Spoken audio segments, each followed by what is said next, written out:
So hello guys, સ્વાગત છે તમારું મારા નવા બ્લોગમાં। તો આજે આપણે બનાવીશું કંકોડાનું શાક। તો કંકોડાનું આપણે પહેલી વાર બનાવી રહી છીએ।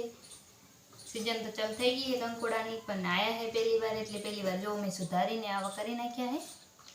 અને આની અંદર છે ને લીલું મરચું પણ નાખી દીધું है।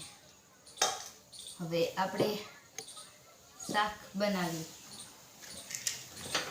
પહેલા ગેસ ચાલુ કરી નાખશું।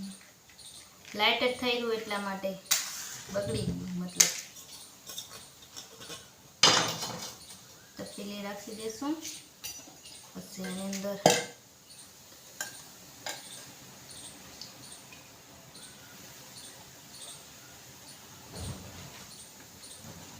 આપણે અંદર તેલ નાખી દઈશું।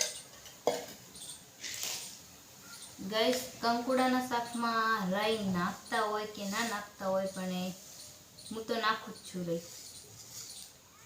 રાઈ વગર ના કોઈ શાક સારું જ નથી લાગતું। એમ બધું આમ થઈ ગયું।